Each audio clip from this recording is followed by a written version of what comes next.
आणि आपण काय कारवाई केली, कशासाठी केली? आपल्याकडे ऋषिकेश जाधव हा तिडकी डेअरी नरे या खेळी राहणारा व्यक्ती आहे. 26 वर्ष त्याचं वय आहे. लग्न जमत नाही म्हणून त्यांनी हा प्रकार केल्याचं प्रथम दर्शनी निष्पन्न होत आहे. तो एका विवाहित मुलीच्या प्रेमात सुद्धा पडला होता, परंतु त्याचं कुठल्याही प्रश्न लग्न म्हणून त्यांनी नोकरी आहे असं भासवण्यासाठी खोटच पोलीस भरती झाला असं स्वतः जाहीर करून तसे बॅनर लावला आणि त्यावरून त्यांनी शुभेच्छाचे फलक पण लावले त्या नारे भागात. आपल्या लक्षात आल्यानंतर आपण आपली ड्राईव्ह सुरू होता की इलिगल वोटिंग आणि पोस्टर संदर्भात चौकशी केल्यास असं निष्पन्न झालं की त्यांनी हा पोलीस भरती सुद्धा झाली नाही आणि पोलीस भरती असं दाखवून फसवणूक केली. त्याच्यानुसार त्याच्यावरती तो गुन्हा दाखल केला डिफेसमेंट विथ 204 BNS प्रमाणे. परंतु त्याचं मेन कारण त्याला विचारलं असता त्यांनी सांगितलं की लग्न जमत नव्हतं, त्यामुळे दाखवण्यासाठी की मी नोकरी लागलेला आहे असं खोटं भासवून त्यांनी तो करण्याचा प्रयत्न केला.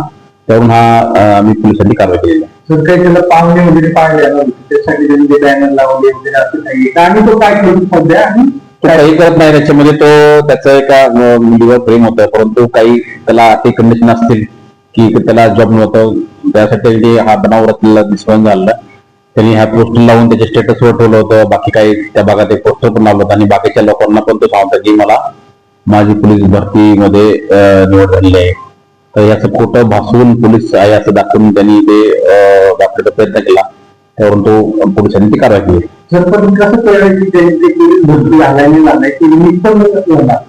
आपले बीट मार्शल असतात किंवा आपल्या भागामध्ये जे इलिगल पोस्टर्स बॅनर असतात त्याची चौकशी आम्ही नेहमीच करतो आणि असेल जर लागलेलं असेल तर त्याच्यावर पोलीस तात्काळ कारवाई करते. तर ही चौकशी करत निष्पन्न झाली असं अजून पोलीस भरती झालेली ज्याची त्यांनी लावलेलं आहे त्याचं चेक केलं, व्हेरीफाय केलं तर असं ते खोटं निष्पन्न झालं. त्यावर तो आपल्याला लक्षात आला. तो काय करतो, जॉब वगैरे करतो का काय? तो जॉब वगैरे काही करत नाही. त्याचे आईसोबत तो राहतो नरे त्या तिडकीच्या आसपास. तो काही करत नाही, परंतु लग्न जमण्यासाठी त्याने हा प्रकार केल्याचं निष्पन्न झालेलं आहे. मुलीचं नाव आता आपण सांगू शकत नाही.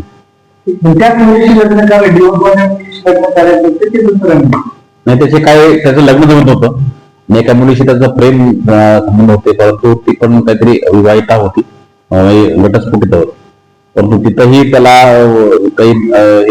काही अटी कंडिशन असतील, परंतु त्यासाठी त्यांनी हा प्रकार केला. परंतु हा चुकीचा आणि खोटा प्रकार निष्पन्न झाल्यानंतर ती पुढची कारवाई पोलिसांनी केली आहे.